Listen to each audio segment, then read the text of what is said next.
The misunderstanding, the Galactic Prosperity Council had always prided itself on maintaining order across 3,000 star systems. From their crystalline halls on Nexus Prime, representatives of 47 different species made decisions that affected trillions of lives.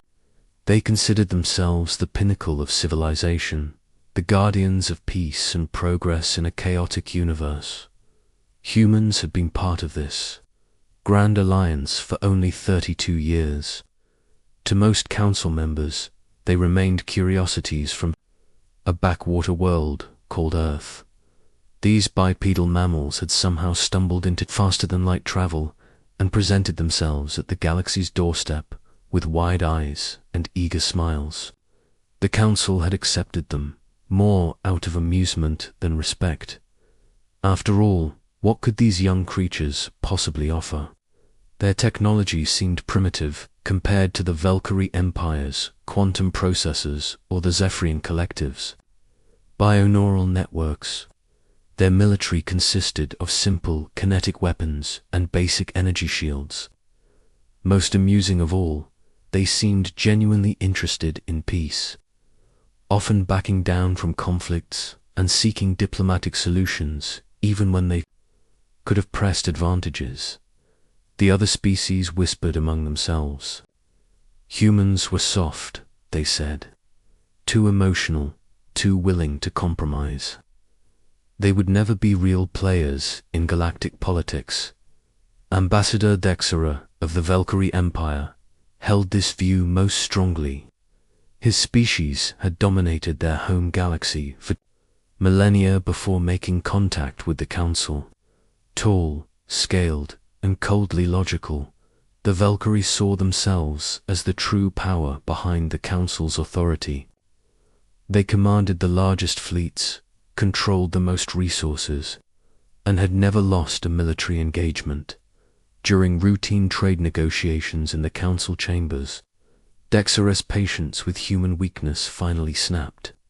Captain Sarah Chen, Earth's diplomatic representative, had just proposed a compromise on mining rights in the neutral zone. Her solution would have given all parties fair access while protecting the indigenous lifeforms on 3 contested worlds. Enough of this ridiculous sentiment, Dexera hissed, his forked tongue flicking between serrated teeth. The Valkyrie Empire has tolerated these primitive negotiations long enough. We demand immediate access to all human military protocols and defensive technologies. Captain Chen straightened in her chair. At first glance, she appeared unremarkable among the exotic alien delegates. Average height, brown hair pulled back in a simple style, wearing the standard blue uniform of Earth's diplomatic corps. But those who looked closely might have noticed something in her dark eyes, a depth that spoke of experiences far beyond her apparent years. Ambassador Dexera, she replied calmly. Earth's defensive information is classified for the protection of all council members. Surely you understand the need for strategic security. The Valkyrie ambassador's neck frills flared, a sign of aggressive posturing among his species. Security, from what? Your primitive missile systems and crude energy weapons, we have studied. Your military capabilities, human. Your entire fleet could not challenge a single Valkyrie battlecruiser. Murmurs rippled through the chamber. Other delegates shifted uncomfortably. The Aquarian representative, a flowing, jellyfish-like being, pulsed nervously. The crystal-formed lithoids resonated with worried harmonics. Even they could sense the tension building. Captain Chen remained perfectly still. When she spoke, her voice carried no anger, no fear, only a quiet certainty that somehow made the vast chamber feel smaller. Ambassador, Earth joined this council in good faith. We have contributed medical advances that have saved billions of lives. Our agricultural techniques have ended famines on 27 worlds. We have shared our arts, our culture, and our resources freely, but our military protocols remain our sovereign right to protect. Dexara's laugh was a sound like grinding metal. Sovereign right? You forget your place, mammal. The Valkyrie Empire could erase your pathetic world in a matter of hours. Your sovereignty exists only because we allow it. The chamber fell silent. Even the automatic translation systems seemed to pause, as if the artificial intelligences themselves recognized the gravity of the moment. Captain Chen stood slowly. For a heartbeat, something flickered across her features, something ancient and dangerous. But then her diplomatic mask returned, and she simply nodded. I see we have reached an impasse. I will need to consult with my government. You have 72 standard hours, Dexara declared. Submit all military data to Valkyrie Command or face corrective measures. As Captain Chen left the chamber, few noticed the subtle signal she gave to her aide. Lieutenant Marcus Webb, fewer still would have understood its significance. But those who had studied human history might have recognized it as a gesture once used by ancient Earth military commanders. It meant, activate Protocol Omega. Across the galaxy, hidden relay stations began humming to life.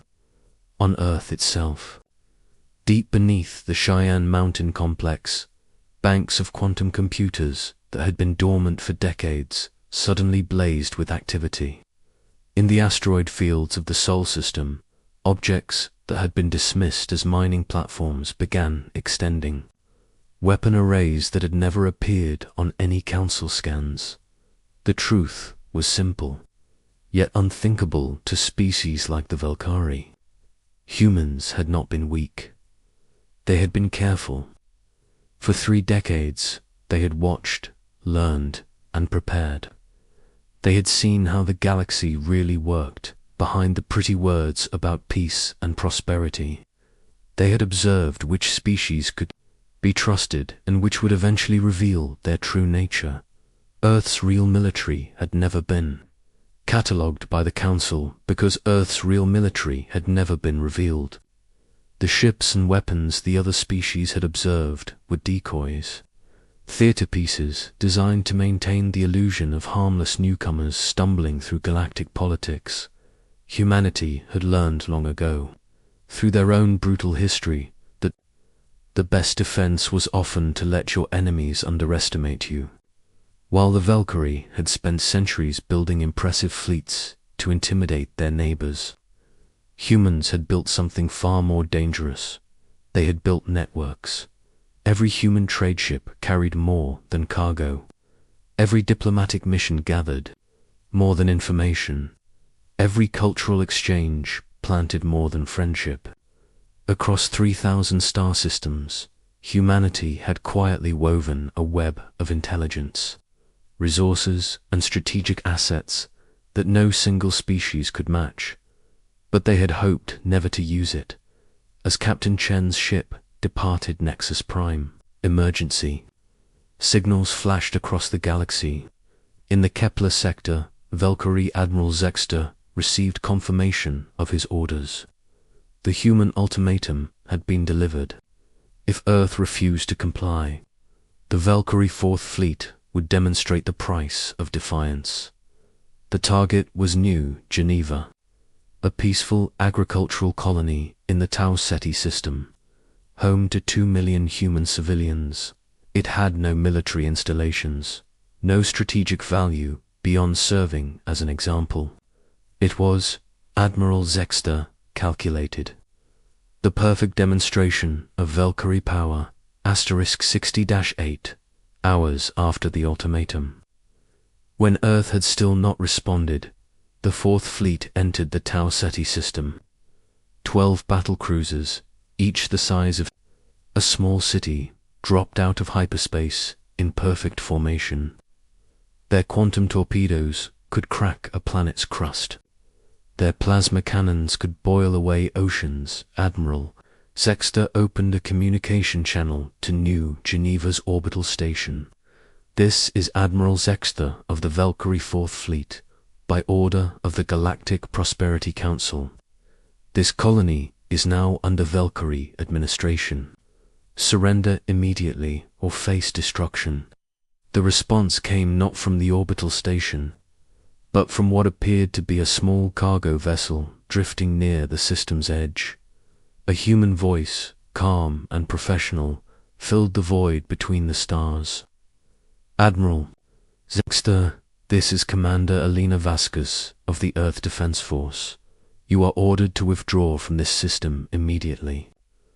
Admiral Zexter's laughter echoed through his flagship's bridge. A single cargo ship challenging the Fourth Fleet. These humans truly were insane. Human, you will surrender your vessel or be destroyed along with the colony below. Admiral. Commander Vasquez replied, and now there was something new in her voice. Something that made veteran Valkyrie warriors unconsciously check their weapon systems. You have 10 seconds to begin your withdrawal. Impossible. Begin bombardment of the first Valkyrie battlecruiser simply vanished. Not destroyed in a flash of light and debris, not torn apart by visible weapons fire. One moment it was there, a kilometer-long testament to Valkyrie engineering. The next moment, empty space. Admiral Zexter stared at his tactical displays in disbelief. No energy signatures. No projectiles tracked. No explanation for how an entire battlecruiser could simply cease to exist. Then the second ship disappeared. Then the third, asterisk. Admiral Zexter stared at his tactical displays in disbelief. No energy signatures. No projectiles tracked. No explanation for how an entire battlecruiser could simply cease to exist. Then the second ship disappeared. Then the third. What weapons are you using? Admiral Zexter transmitted, his voice cracking with something that might have been fear. Commander Vasquez's reply was gentle, almost sympathetic. Admiral, we are not using weapons. We are using physics. As if to demonstrate. The fourth battlecruiser began to come apart at the molecular level. Its hull plating separated into component atoms. Its crew had just enough time to realize what was happening before they too were reduced to their constituent particles, harmlessly dispersed into the cosmic background. Impossible, Admiral Zexter whispered. No species has mastered matter disintegration on this scale. Admiral, came the patient human voice, you've made a fundamental error. You assumed we were a primitive species because our visible technology appeared primitive. What you failed to consider is why a species would choose to appear less advanced than they actually are. The 5th and 6th battlecruisers tried to retreat, engaging their hyperdrive systems. They disappeared into hyperspace successfully, only to reappear moments later as clouds of scattered molecules. Something had intercepted them in the higher dimensions and unmade them with surgical precision. The Council will hear of this, Admiral, Zexter transmitted, watching his remaining ships vanish one by one. They will unite against Earth for this unprovoked attack. Commander Vasquez's voice carried a note of sadness. Admiral, you attacked first.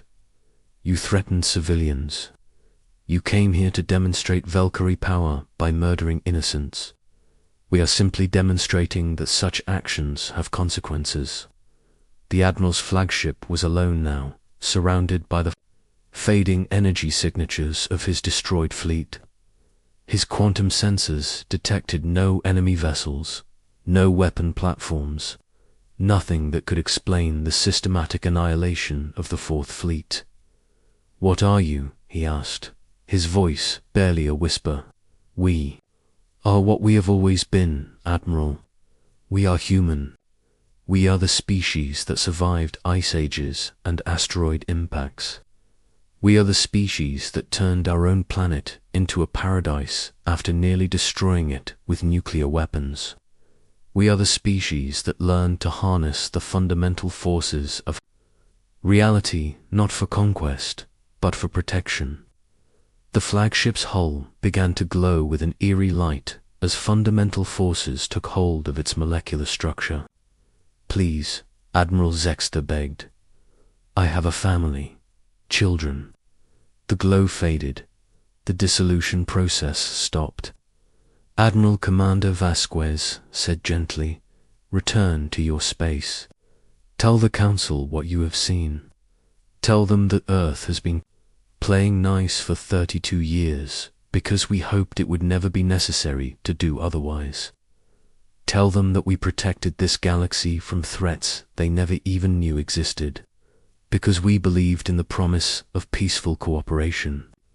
A rescue beacon activated on the Admiral's ship, sending his coordinates to the nearest Valkyrie outpost. "But most importantly, Admiral, tell them this: if anyone ever again threatens human civilians, next time we will not be so merciful as Admiral." Zexter's damaged flagship limped away from the Tau Ceti system. Emergency broadcasts flooded the galactic communication networks. The impossible had happened. The Valkyrie Fourth Fleet, pride of the Empire, had been destroyed by a single human vessel that no scanner could detect. On Nexus Prime, the Council chambers erupted in chaos. Some species demanded immediate retaliation against Earth. Others, wiser and more cautious, began reviewing everything they thought they knew about humanity. But in the deepest archives of the Council's intelligence division, a few ancient Ayers that had been monitoring galactic traffic for millennia began compiling a different kind of report. They had noticed patterns that organic minds had missed, ships that appeared and disappeared without explanation, energy signatures that defied conventional physics, threats from beyond the galaxy that had simply vanished before reaching inhabited space. The Ayers began to suspect that humanity's secret was not advanced weapons or hidden fleets. Humanity's secret was that they had been the galaxy's silent guardians all along, protecting species that despised them from dangers those species never even knew existed. And now, for the first time in 3 decades, the Guardians had been forced to reveal themselves. The revelation, the destruction of the Valkyrie Fourth Fleet sent shockwaves across the galaxy that went far beyond military implications. In the 72 hours following Admiral Zextor's humiliating retreat, every major intelligence network in Council space was focused on solving a single, terrifying question. What exactly were humans capable of? The answer began to emerge from the most unexpected source. Deep in the archives of the Zephyrian Collective, ancient artificial intelligences that had been passively monitoring galactic communications for over 1,000 years began correlating data that organic minds had dismissed as coincidental. The patterns they discovered would reshape the galaxy's understanding of the last 3 decades. Commander Alina Vasquez sat in the observation deck of Station Olympus, a facility that officially didn't exist, watching Earth turn slowly below. The station was hidden in plain sight, disguised as a communications relay in high Earth orbit. In reality, it was the nerve center of humanity's true military network, a position she had held for the past 15 years. "Ma'am," Lieutenant Commander Jackson reported, approaching with a datapad that glowed with urgent priority markers, "we're receiving formal requests for diplomatic contact from 43 different species. The Aquarian Harmony just offered to mediate a peace summit. Even the Crystalline Collective is asking for audience." Alina nodded without taking her eyes off Earth. "How many are requesting asylum?" 17 species so far. "The Metheny Republic is asking if we can protect them from Velkari retaliation. The Outer Rim colonies want to know if Earth accepts refugees. For the first time in days, Alina smiled. It was not a happy expression, and the Velkari Empire itself. Radio silence, except for emergency military frequencies. Their entire 3rd, 5th, and 7th fleets have gone to maximum alert status. Intelligence suggests they're recalling assets from across the galaxy. Alina finally turned from the viewport. At 53, she carried herself with the quiet confidence of someone who had spent decades making decisions that affected billions of lives. Her uniform bore no decorations, no rank insignia that would mean anything to alien species.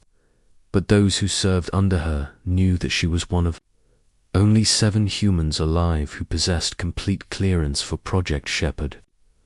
"What's the status on the Keeper Protocol?" she asked. "All assets report ready. We have confirmation from the Andromeda pickets, the Void Watch stations, and the deep-range monitors. If this escalates beyond the Velkari, we're prepared to reveal the full scope of our operations." Alina walked to the central holographic display, where a 3-dimensional map of the galaxy slowly rotated. To most observers, it would appear to be a standard tactical overview showing known star systems, trade routes, and political boundaries. But this map contained layers of information that existed nowhere else in the galaxy. Red markers indicated incursion points where extragalactic threats had been detected and neutralized. Blue markers showed the locations of hidden human monitoring stations. Green markers traced the movements of protected convoys that had been safeguarded without the knowledge of their crews or cargo owners. Yellow markers revealed the positions of threats that had been eliminated before they could reach inhabited space. The map told a story that would terrify and humble every species in the Council. For 30 years, while they had debated trade, regulations, and territorial disputes, humanity had been fighting a secret war against enemies that could have extinguished all galactic civilization. Lieutenant Commander Alina said quietly, "Initiate Contact Protocol 7. It's time the galaxy learned why we really joined the Council." On Nexus Prime, the emergency session of the Galactic Prosperity Council had been in continuous session. For 3 days, representatives who had once viewed humans as harmless curiosities now demanded answers, with voices that trembled with fear or rage. Ambassador Thexera, his neck frills dulled with shame, and his scales reflecting the sickly green hue of defeat, stood before the assembly. The proud Velkari warrior who had threatened Earth just days before now looked like a broken creature. "The 4th Fleet is gone," he reported in a voice barely above a whisper. 12 battle cruisers, 4,000 crew members, reduced to scattered atoms in less than 20 minutes. The humans used no visible weapons, deployed no detectable forces, and left no evidence of their method. The Aquarian representative, Fluxandra, pulsed with agitated bioluminescence. "This is unprecedented. No species in recorded galactic history has demonstrated such capabilities. We demand an explanation." "What explanation can there be?" interjected Crystal Singer Resonance, the lithoid delegate whose harmonic speech patterns now carried notes of genuine terror. "Either the humans have been lying to us for 3 decades about their technological capabilities, or they have somehow achieved impossible advances in secret. ****. The debate might have continued for days, with each species offering theories more outlandish than the last. If not for an interruption that changed everything. The chamber's main display suddenly activated without authorization, showing the image of a human woman in a uniform none of them recognized. Her calm demeanor was somehow more intimidating than any aggressive posturing. "Members of the Galactic Prosperity Council," Commander Vasquez said, her voice carrying clearly through the chamber's translation systems. "I am Commander Elena Vasquez of the Earth Defense Force.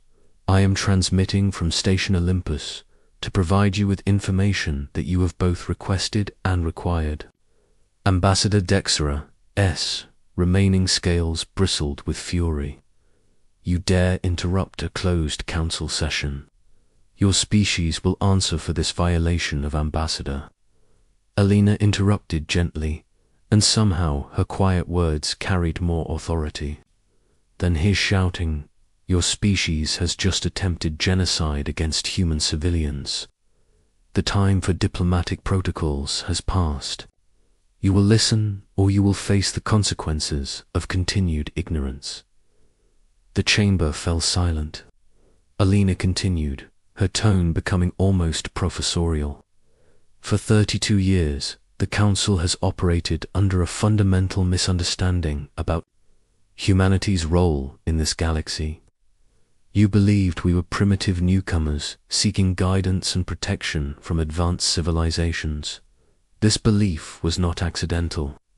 We encouraged it because it served a greater purpose." The holographic display behind Elena shifted, showing a map of the galaxy marked with thousands of indicators that meant nothing to the watching delegates. "What you see here is a record of actual galactic history over the past 3 decades. The red markers indicate incursion attempts by extragalactic forces. The blue markers show successful interventions by Earth Defense Force assets. The green markers represent species and facilities that have been protected without their knowledge." The map was overwhelming. Red markers clustered around the galaxy's edge like a crimson infection, each one representing a threat that could have meant extinction for multiple star systems. The blue markers formed defensive networks of staggering complexity, showing that humanity had deployed assets across the entire galaxy. "Impossible," breathed the Aquarian representative. "These numbers suggest thousands of hostile contact events. The Council's deep space monitors have detected no such threats." Elena's expression remained neutral. "Your deep space monitors were never designed to detect the types of threats we face. The Devourers phase shift through subspace. The Void Hunters exist partially outside normal reality. The Machine Collective operates in dimensions your senses cannot access." She gestured, and the display zoomed in on a specific sector. 18 months ago, a Devourer hive ship began harvesting the outer planets of the Centauri system. Your sensors detected nothing unusual. Our deep-range monitor station intercepted and neutralized the threat before it could reach the inhabited worlds. The Centaurians never knew how close they came to extinction. Crystal Singer resonance produced a harmony of disbelief. "You claim to have been protecting us. While we debated your membership status, you were conducting military operations throughout Council space." "Yes," Elena replied simply, "because that is what humans do. We protect those who cannot protect themselves, even when those beings despise us for our supposed weakness." The display shifted again, showing a timeline of major galactic events. The Corvani plague that mysteriously stopped spreading 5 years ago. Human medical intervention teams neutralized the pathogen before it could reach your core worlds. The asteroid that was supposed to impact the Delan homeworld 3 years ago but inexplicably changed course. Human gravitational manipulation technology. The silence in the chamber was absolute. Species that had spent decades viewing humans as inferior newcomers were confronting evidence that they had been protected children under humanity's watchful care. "But why?" asked Fluxandra, her bioluminescent patterns shifting to confused spirals. "Why hide this from us? Why endure our contempt when you could have demanded our respect? Elena's expression softened slightly, showing a hint of sadness. Because respect gained through fear is not respect at all. We hoped that eventually the galaxy would mature enough to accept us as equals based on our contributions to peace and prosperity. We hoped that threats from beyond would remain manageable, that we would never need to reveal the full scope of our capabilities. And now, Ambassador Dexera asked, his voice hollow, now the Valkyrie Empire has forced our hand by attempting to murder innocent civilians. The protective illusion we maintained for 3 decades has been shattered.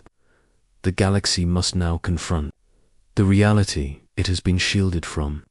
Alina gestured again, and the display showed real-time tactical information.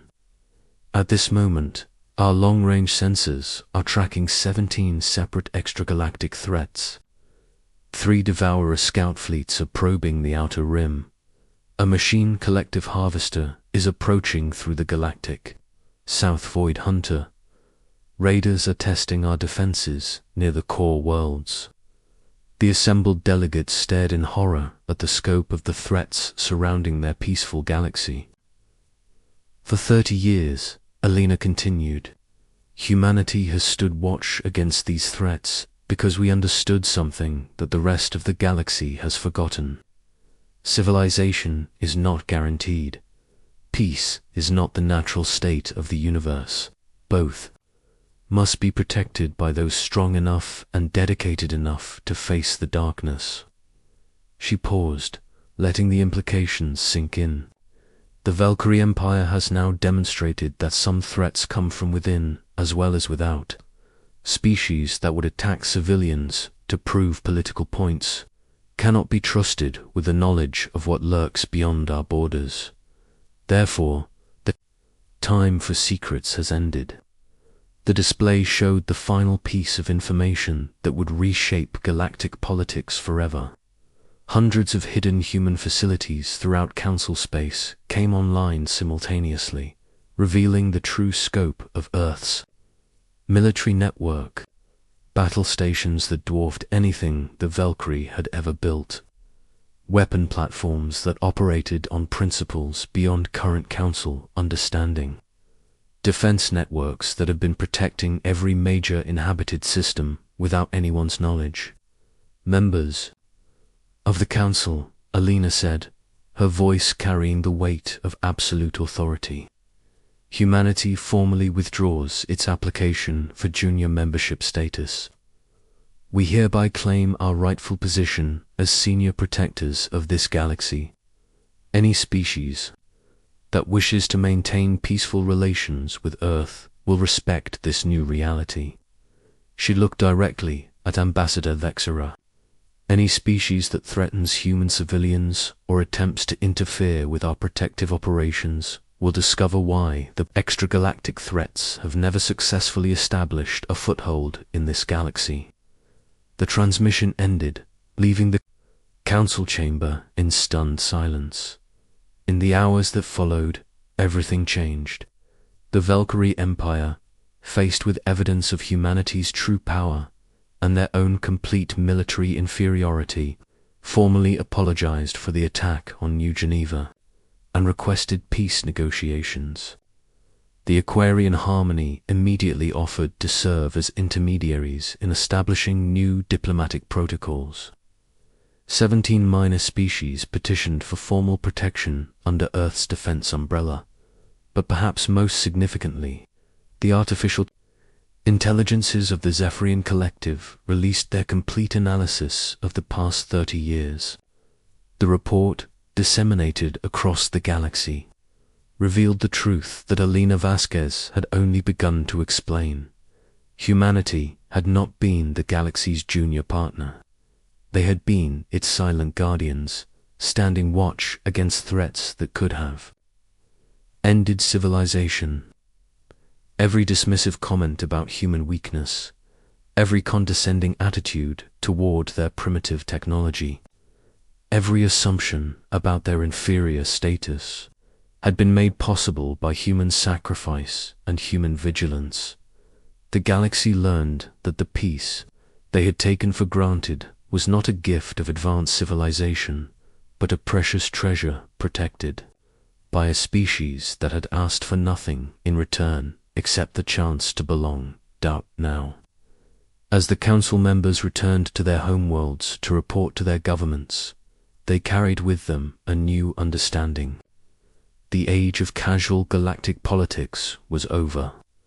The age of humanity's guardianship had begun, and in the depths of space, the Watchers continued their eternal vigil, no longer hidden, no longer underestimated, finally free to protect the galaxy. With their full strength revealed, the stars themselves seemed brighter now, as if the universe approved of truth finally illuminating the darkness. Asterisk.